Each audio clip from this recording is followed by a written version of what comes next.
Hello नमस्कार, welcome to inculcate learning. आज हम बात करने वाले हैं साइनॉप्सिस, डेजर्टेशन और थीसिस। इनमें क्या डिफरेंस होता है, क्या क्या स्टेप्स होते हैं या किस तरीके से ये चीजें काम करती हैं रिसर्च के फील्ड में। सो हम इसके बारे में डिटेल में आज बात करेंगे। इन तीनों चीजों में आपको कंफ्यूजन नहीं होगा इस वीडियो के बाद, ये मैं श्योरिटी आपको दे सकती हूँ। तो चलिए फिर शुरू करते हैं। और अगर आपको वीडियोस अच्छी लग रही हैं इनकलकेट लर्निंग की, आपके लिए हेल्पफुल हैं, तो आप लाइक शेयर और सब्सक्राइब तो कर ही दीजिएगा। तो सबसे पहले वर्ड आता है साइनॉप्सिस। देखिए, साइनॉप्सिस या रिसर्च प्रपोजल, ये दोनों जो है इंटरचेंजेबली कई बार यूज करते हुए आपको चीजें मिल जाएंगी। जो भी बुक्स आप पढ़ रहे हो या जो भी चीज आप प्रेफर कर रहे हो, जो भी रेफरेंस है आपका। तो साइनॉप्सिस क्या होता है? एक रिसर्च प्रपोजल होता है कि आपने आगे क्या काम करना है। तो इसमें आप क्या करते हैं, इसीलिए इसमें क्या होता है, फ्यूचर टेंस का यूज होता है या फिर प्रेजेंट का। सो मोस्टली इसमें क्या होता है, फ्यूचर टेंस का, फ्यूचर इंडेफिनिट टेंस आप यूज करते हैं कि हम ये करेंगे। ठीक है। सो वो क्या हो गई साइनॉप्सिस, कि आपने कोई रिसर्च करना है और आप जिस फील्ड में वो रिसर्च करना चाह रहे हैं, सो या जो आपका टॉपिक है, सो वो क्या हो जाएगा कि आप उसमें क्या क्या चीजें करेंगे। तो ये क्या हो गया, इसीलिए इसको क्या बोलते हैं, रिसर्च, यानी कि आपने जो रिसर्च करनी है उससे रिलेटेड, प्लस प्रपोजल, कि आप प्रपोज कर रहे हैं रिसर्च को। ठीक है। अब एजुकेशन के फील्ड में भी हो सकता है ये, और जो कॉर्पोरेट लेवल है वहां पे भी ये चीजें होती हैं कि आप कोई चीज पिच कर रहे हैं या फिर रिसर्च प्रपोजल आप किसी को दिखा रहे हैं। ठीक है, वो क्या हो गया, साइनॉप्सिस। इसके बाद आता है डेजर्टेशन और थीसिस। अब साइनॉप्सिस क्या हो गया, proposal. Synopsis will lead to dissertation as well as it will lead to thesis. Depend करता है आपका लेवल कौन सा है। जैसे कि अगर हम इंडिया की और यूरोप की बात करें, तो डेजर्टेशन जो है, dissertation will lead to MSc degree, यानी कि एमएससी, एमएड, एमफिल, या ओवरऑल क्या मतलब हुआ इसका, dissertation will lead to post graduate degree. ठीक है। Thesis will lead to doctorate degree, यानी कि पीएचडी। ठीक है जी, इतना आपको समझ आ गया होगा। और ये मैंने स्पेसिफिकली क्यों मेंशन किया यूरोप और इंडिया का, क्योंकि इसका एग्जैक्ट ऑपोजिट हो जाएगा यूएसए में। यूएसए में पीएचडी के टाइम पे जो लिखा जाता है उसको डेजर्टेशन बोलेंगे, और जो एमएड या जो पोस्ट ग्रेजुएट टाइम पे जो होता है वो क्या होगा, थीसिस। सो इसीलिए हमें ये चीज ध्यान रखनी जरूरी है कि आप कहीं इंटरचेंजेबली यूज ना कर दें इन चीजों को, डेजर्टेशन और थीसिस को।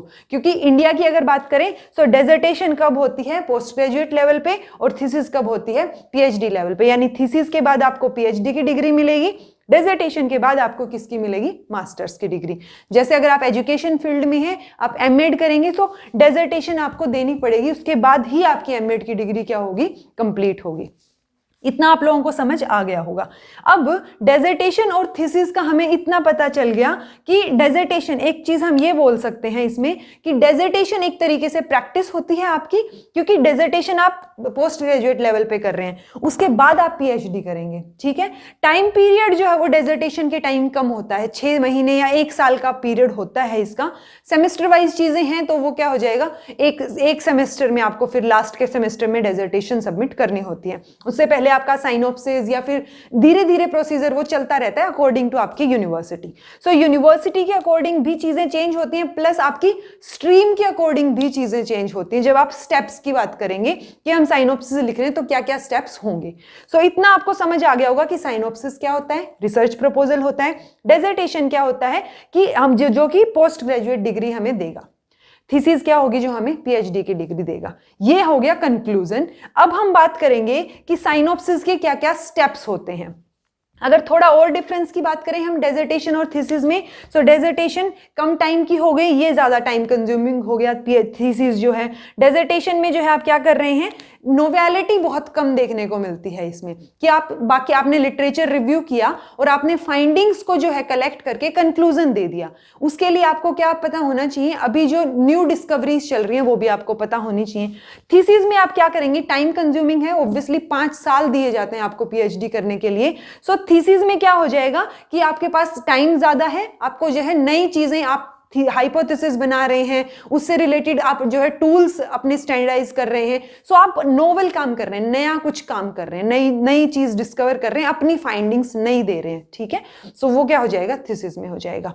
अब हम बात करते हैं कि साइनॉप्सिस के क्या स्टेप्स होते हैं। जब आप साइनॉप्सिस या रिसर्च प्रपोजल लिखते हैं उसके स्टेप्स, जब जो भी मैं साइनॉप्सिस के या थीसिस के स्टेप्स आपको बताऊंगी वो थोड़े बहुत बेसिक स्ट्रक्चर यही रहेगा, थोड़े बहुत ऊपर नीचे अकॉर्डिंग टू योर गाइड या फिर आपके यूनिवर्सिटी के अकॉर्डिंग या आपकी स्ट्रीम के अकॉर्डिंग कि आप एजुकेशन के फील्ड में हैं या आप साइंस के फील्ड में हैं, सो उसके अकॉर्डिंग थोड़ा बहुत पैटर्न जो है वो चेंज हो सकता है। और रेफरेंसेस आप लिखेंगे किस स्टाइल में वो भी जो है डिपेंड करता है कि आप कौन सी फील्ड से हैं, ठीक है।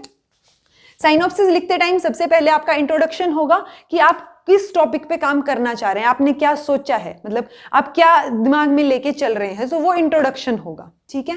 उसके बाद रिव्यू करेंगे आप रिलेटेड लिटरेचर का कि जो भी टॉपिक आपने लिया है उस टॉपिक के बेसिस पे पहले क्या क्या फाइंडिंग्स हैं, यानी पहले क्या क्या रिसर्च पेपर लिखे गए आप वो सब पढ़ के देखेंगे। सो वो क्या आ गया, review of related literature. Rational of the study, आपने क्यों चूज किया है, क्या लॉजिक है आपके जो है इस टॉपिक को चूज करने के पीछे, आपने क्या सोचा या क्या क्या क्वेश्चंस आपके दिमाग में उठे कि आप किन क्वेश्चंस का आंसर ढूंढने के लिए ये स्टडी करना चाह रहे हैं, वो किस में आ जाएगा, रैशनल ऑफ द स्टडी में। स्टेटमेंट ऑफ द प्रॉब्लम, जिस टॉपिक पे आप काम कर रहे हैं, जो टॉपिक आपने सोचा है वो एग्जैक्ट वर्डिंग्स कि ऊपर ए या द भी ऊपर नीचे नहीं होगा, एग्जैक्ट स्टेटमेंट आप देंगे जो आपका टॉपिक का नाम होगा, तो वो स्टेटमेंट ऑफ द प्रॉब्लम में आ गया। ऑपरेशनल डेफिनेशंस यूज्ड, यानी कि ऑपरेशनल जो आप लिखेंगे फर्दर, जो आप आगे डेजर्टेशन या थीसिस लिख रहे हैं उसमें जो जो चीजें यूज हो रही हैं, मान लीजिए आपने जो है स्कूल वर्ड यूज किया, तो स्कूल से आपका इस डेजर्टेशन में या इस वर्क में जो आपने काम किया है क्या मतलब है, स्कूल से मतलब आप सिर्फ गवर्नमेंट स्कूल की बात कर रहे हैं, तो वो जो जनरलाइजेशन होगी वो टर्म्स इसमें आ जाएंगी कि आपका क्या मतलब है उस टर्म से, ठीक है। तो वो सारी टर्म्स मेंशन होंगी। ऑब्जेक्टिव्स ऑफ द स्टडी, कि आप क्यों कर रहे हैं इस चीज को, क्या क्या आप चाह रहे हैं। मान लीजिए मेरा टॉपिक है कि educational thoughts of Savitribai Phule और उनका प्रेजेंट जो है कॉन्टेक्स्ट में रेलेवेंस। सो उस टॉपिक से रिलेटेड मैं क्या चाह रही हूं ऑब्जेक्टिव, कि मुझे सावित्रीबाई फुले की जो है बायोग्राफी पता चल जाए, उनके एजुकेशनल थॉट्स पता चल जाए, उसके बाद जो है उनके एजुकेशनल थॉट्स का प्रेजेंट टाइम में क्या रिलेशन है या क्या कॉन्टेक्स्ट है, रेलेवेंस है या नहीं, तो वो रेलेवेंट है या नहीं, वो चीजें देखने के लिए तो ये जो तीन टॉपिक्स मैंने, तीन लाइंस मैंने बताई, वो तीन क्या है, ऑब्जेक्टिव्स हो जाएंगे कि आप क्या करना चाह रहे हैं पर्टिकुलर पॉइंट्स में, आप क्या जो है इस स्टडी से निकालना चाह रहे हैं, सो वो क्या हो जाएंगे, ऑब्जेक्टिव्स। ऑब्जेक्टिव्स के बाद आप क्या करेंगे, हाइपोथेसिस क्रिएट करेंगे कि आपने जो है कोई भी टर्म ले ली, आप देखना चाह रहे हैं कि 10th क्लास के जो बोर्ड्स हैं उसमें किसके मार्क्स ज्यादा आते हैं, या जो बच्चे ट्यूशंस लेते हैं उनके मार्क्स ज्यादा आते हैं या बिना ट्यूशंस वालों के ज्यादा आते हैं, तो वो क्या हो गई, आपकी हाइपोथेसिस हो जाएगी। तो आप हाइपोथेसिस फॉर्मुलेट करेंगे।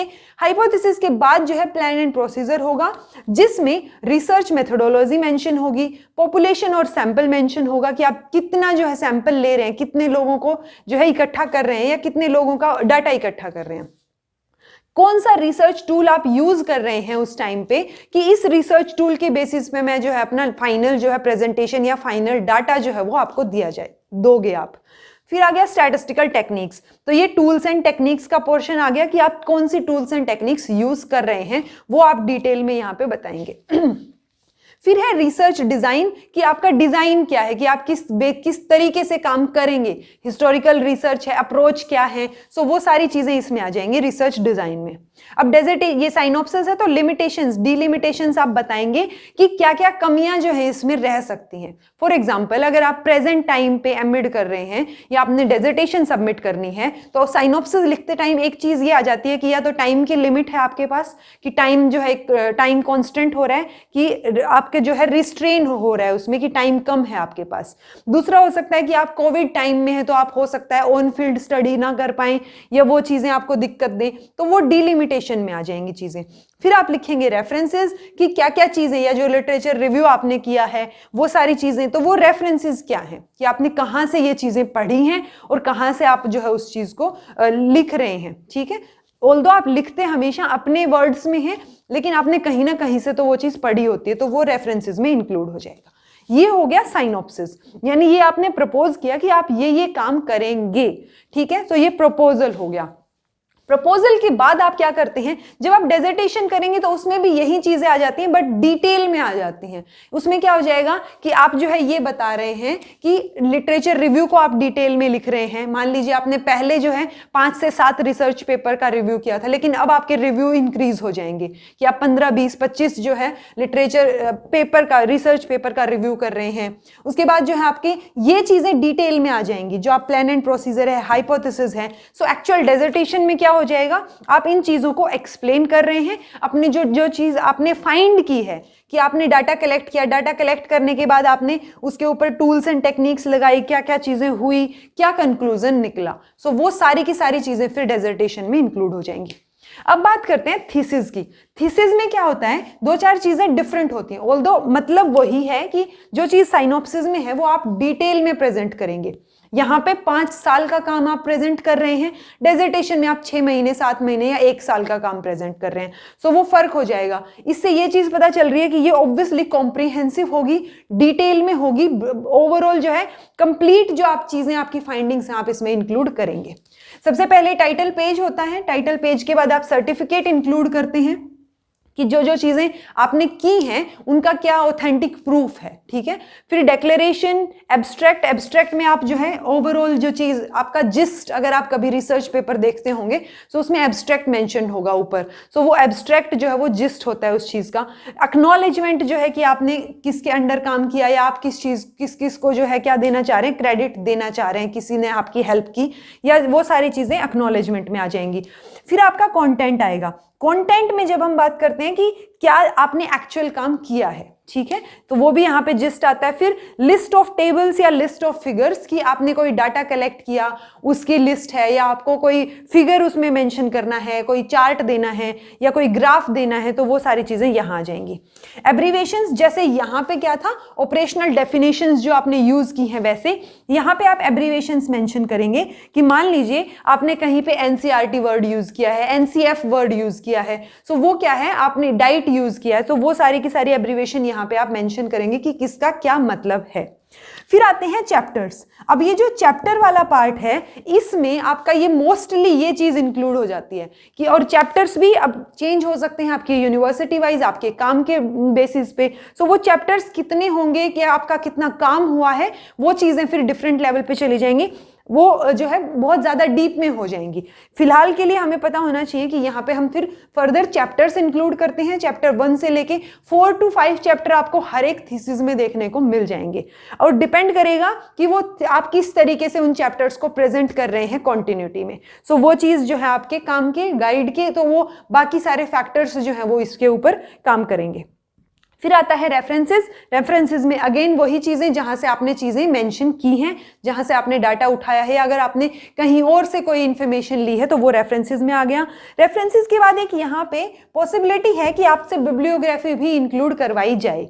सो ये डिपेंड करता है बाकी फैक्टर्स पे जो मैंने आपको बताया। सो बिब्लियोग्राफी और रेफरेंसेस में क्या डिफरेंस होगा, मान लीजिए रेफरेंसेस में वो चीजें आएंगी जो आपने एक्चुअल में आपके पेपर में या आपकी थीसिस में मेंशन की हैं, कि आपने मान लीजिए कोई कोटेड स्टेटमेंट है, कहीं से उठाई है और आपने पेपर में डाल दी, या आपने कहीं से कोई चीज पढ़ी है और आप उसी को मॉडिफाई करके लिख रहे हैं, वो सारे रेफरेंसेस में आएंगे। बिब्लियोग्राफी क्या है, जैसे हमने ये किया था, रिव्यू किया लिटरेचर का, उस रिव्यू में आपने बहुत सारे रिसर्च पेपर्स पढ़े, लेकिन हो सकता है वो रिसर्च पेपर की चीज आपने यहाँ पे इंक्लूड ना की हो, लेकिन पढ़ा तो था आपने।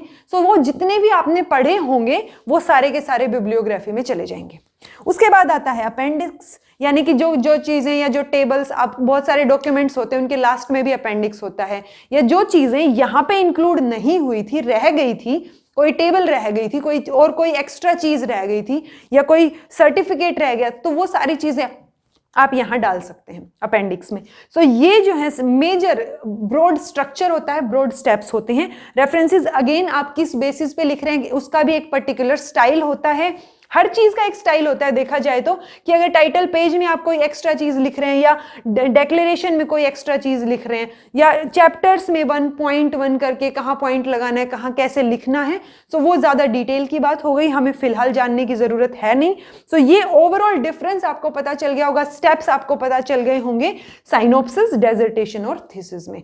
So this was all about today. अगर आपको समझ आई हैं चीजें तो बहुत अच्छी बात है, नहीं समझ आई तो आप कमेंट करके पूछ सकते हैं। So this was all about today. Thank you so much for watching.